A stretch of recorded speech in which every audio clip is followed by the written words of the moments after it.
Hello everyone, আসসালামু আলাইকুম। মাছ কুটে মাছ নিয়ে আসছে, মাছ কুটছি, মাছ কুটবো। আর এদিকে চাল কুমড়া কুটে রাখছি।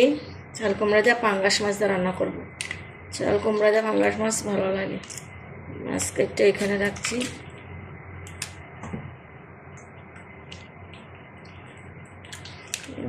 মাছটা একটু বড় বড় আছে,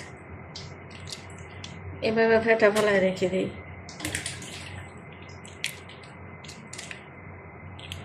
এগুলি বিড়ালরে খাওয়াবো। বিড়াল আছে, কুকুর আছে, হাঁস মুরগি আছে, শখের ফার্ম আছে হাঁস মুরগি।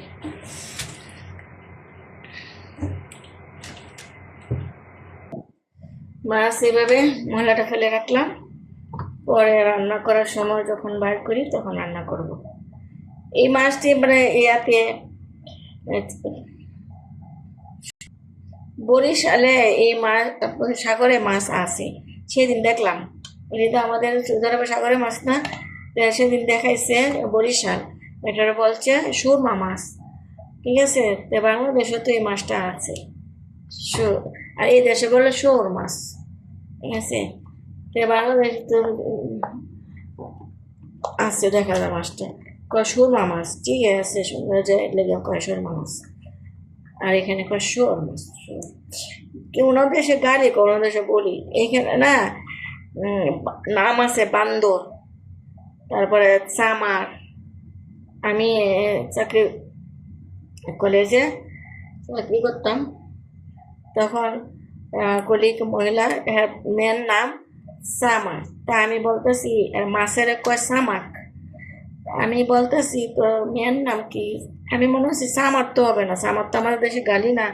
সেই মনে করে আমি করছি, বলছি সামার তোর মেয়ের নাম? বলে না, হাসে দিছে, সামার সামার। হ্যাঁ, সামার তো আমাদের দেশে গালি। মানে আরবিতে বলছে তাই, বাংলা তাই। আমি হ, আর বান্দর নাম। এখন এই মাছটা বেশি আঁশটা নেই, অল্প একটুখানি এখানে ধরে একটু মাথার মধ্যে। এখন ময়লাটা ফেলে দিয়েছি, যদি আর একটু ময়লা আছে। এখন রান্না করবো এইভাবে করি। এখন খালি শুধু ভিতরে ময়লাটা ফেলে রাখছি, বেশি নাই। এই জায়গাটা মতো একটু আসতে। সাগরের মাছ লবণে থাকে, বেশি বিছলাও নাই। আমি এগুলা ভাজি করব, এই জন্য কুটে নিচ্ছি। এই যে একটু ময়লা পেটের মধ্যে আছে, পুরোটা আসে না।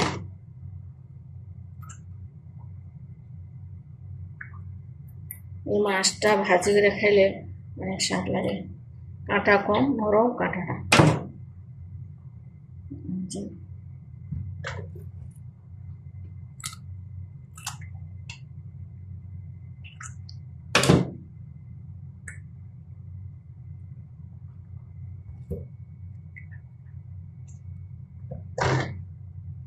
সৌদিরা তো আসতে হলায় না, এমনি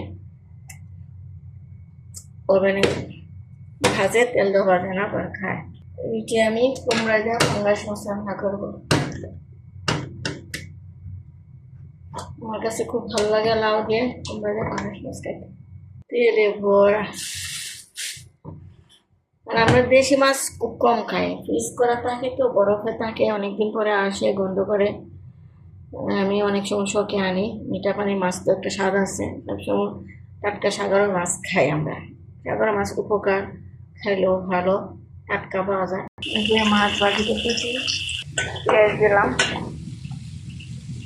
এখন এখানে কাঁচামরিচ ছেঁচে দিলাম, মিক্সড মশলা, একটু জিরা, হলুদ, লবণ।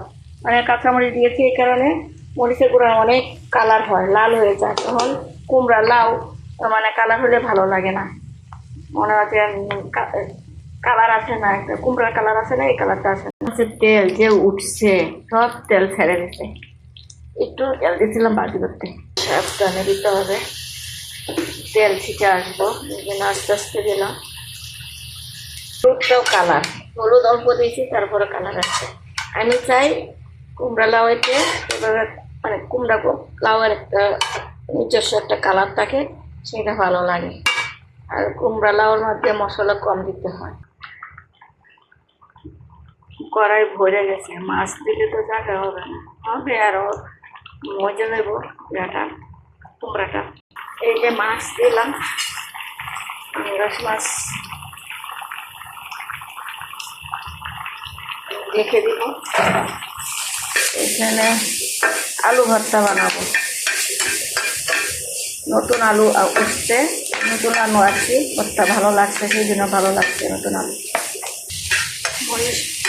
মরিচটা ভাজছি, পেঁয়াজটা একটু ভেজে নিলাম।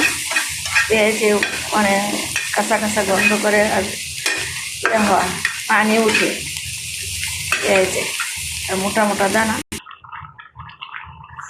মাছটা উঠে দিলাম। এটা তবু কালার হয়ে গেছে না, হলুদ অল্প হলুদ দিয়েছে, হলুদ আলো মরিচটা অনেক কালার হয়, রং টং দিয়েছে কি নাম লাগে।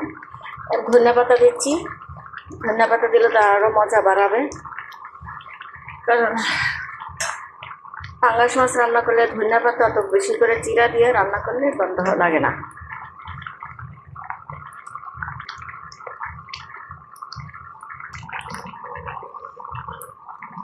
আর তরকারি হয়ে গেছে, কুমড়া সিদ্ধ হয়ে গেছে,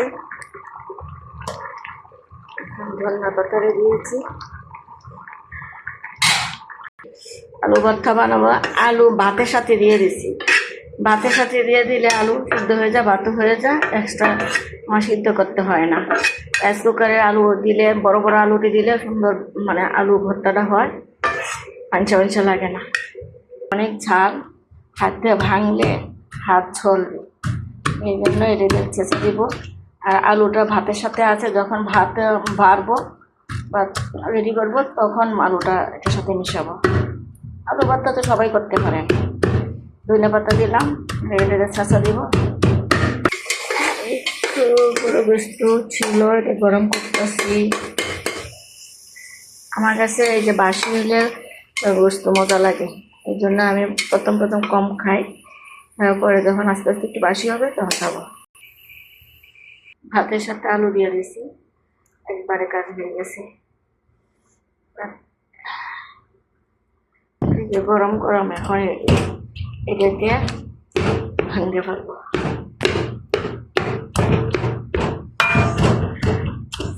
গরম তো,